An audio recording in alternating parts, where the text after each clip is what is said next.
झाडावरून काय पडतं, ॲपल झाडावरून काय पडतं आणि न्यूटनला ग्रॅव्हिटीचा शोध लागतो. बरं, ॲपल झाडावरून पहिल्यांदा पडलं आहे का? तर नाही. बरं, न्यूटन झाडाखाली पहिल्यांदा बसला आहे का? तर तेही नाही.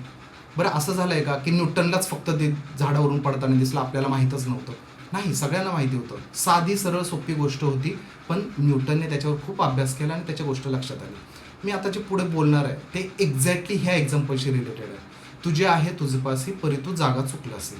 आता उदाहरण असं आहे, एलॉन मस्क हा अफाट पैसा हा कशावर खर्च करतोय? तर एक नवीन पृथ्वीच्या शोधात आहे तो. नवीन पृथ्वी म्हणजे तो मार्सवर पाणी शोधतोय, ऑक्सिजन शोधतोय, किंवा अजून एक्सपेरिमेंट करतो की असं केलं तर कदाचित तिथे पृथ्वीसारखं वातावरण तयार होईल. त्याच्यासाठी स्पेसएक्स अतिउत्कृष्ट टेक्नॉलॉजी तो वापरतोय.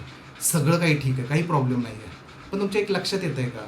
मी तेच त्याच्यामुळेच ते मगाचा श्लोक एवढ्यासाठी म्हटला, तू आपल्यापाशी आहे ती गोष्ट ती टिकवायची सोडून आपण वर काय शोधायला निघालो आहे?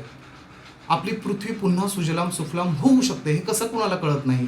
सिंपल साधी गोष्ट आहे, ॲपल पडताना दिसतोय आपल्याला, पण आपण का मार्सवर शोधायला जातोय? मार्सवर शोधण्यामध्ये माझा विरोध नाही आहे. अहो, पण तुम्ही आपली पृथ्वी संपवली आणि तिकडे तुम्हाला शनीही भेटणार नाही, मंगळही भेटणार नाही, बुधही भेटणार नाही आणि काहीच भेटणार नाही, चंद्रावर तर काहीच नाही.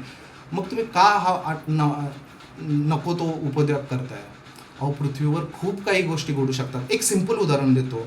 पृथ्वी ही एक आण्विक भट्टीसारखी आहे. त्याचा कोअर जो आहे तापलेला आहे, ठीक आहे. त्याच्या बाजूला पृथ्वीने अशा प्रकारे रचना केलेली आहे की ते थंड राहण्यासाठी भूजल साठे, डिझेल, पेट्रोल हे असे बरेच प्रकार दिले. वातावरणामध्ये नायट्रोजन, ऑक्सिजन असे बरेच प्रकार, त्या अणुभट्टीला शांत ठेवण्यासाठी. आता तुम्ही पेट्रोल, डिझेल हे सगळं उपसून घेताय, पाणी उपसून घेतलं. बोरवेल तुम्ही पहिल्यांदा 100 फुटावर नेत होता, ते 500वर गेले, 500चे 1000वर गेले, 1000वरून 2000 गेले. सगळ्यात उत्तम उदाहरण राजस्थानमध्ये घडलेलं सगळ्यांच्या माहितीचं आहे. तुम्ही सगळं जर हे पाणी उपसायला लागलं तर ते पाणी तुमच्या अणुभट्टी थंड कशी होणार? पृथ्वी थंड कशी होणार? ग्लोबल वायू हे जे चेंज होत चालले आहेत, तर हे कसे बदल होणार?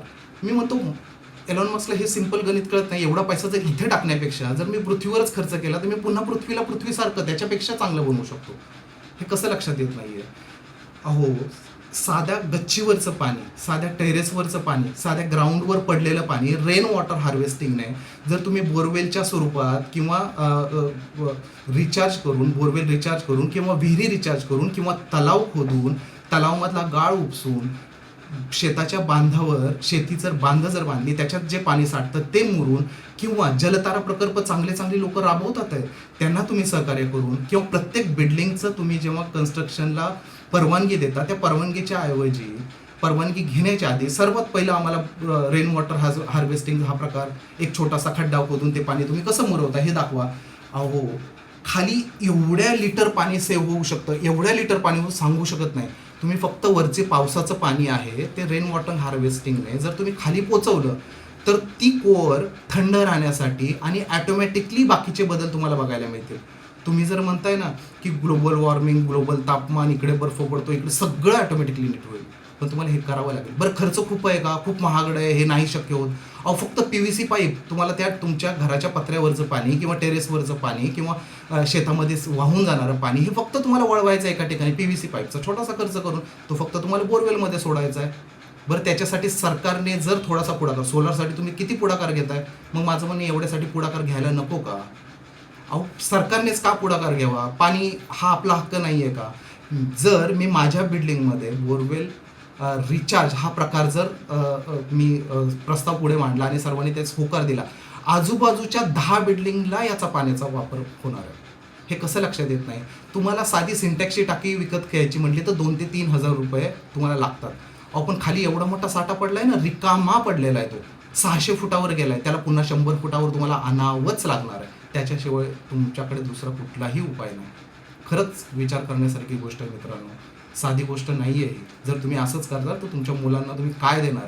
तुमच्याकडं उत्तर नसणार आहे या गोष्टीचं. थोड्या वेळ विचार करा, 10 वर्षापूर्वी तुम्ही ज्या आजूबाजूला राहत होता तिथे हिरवी झाडं किती होती? तिथे नदी नाले वाहत होते का? आणि आत्ता फक्त त्याच एरियामध्ये नजर मारा आणि विचार करा, नदी नाले आहेत का?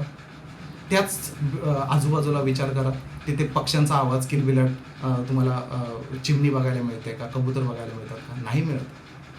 विचार करा, आता 20 वर्षानंतर किंवा 25 वर्षानंतर तुमची मुलं जेव्हा तुम्ही जिवंत नसणार त्यावेळेस तुमच्या मुलांची हालत काय असणार आहे? खूप अवघड होणार आहे. आत्ता नाही सांभाळलं तर कधीच नाही. साधा ॲपल पडतोय हो, याच्यासाठी कुठला न्यूटन नाही लागत आहे. माझ्यासारखा माणूस जर सिंपल विचार करू शकतो, सगळ्यांमध्ये न्यूटन बसलेला आहे. खूप विचार करा, खूप विचार करा.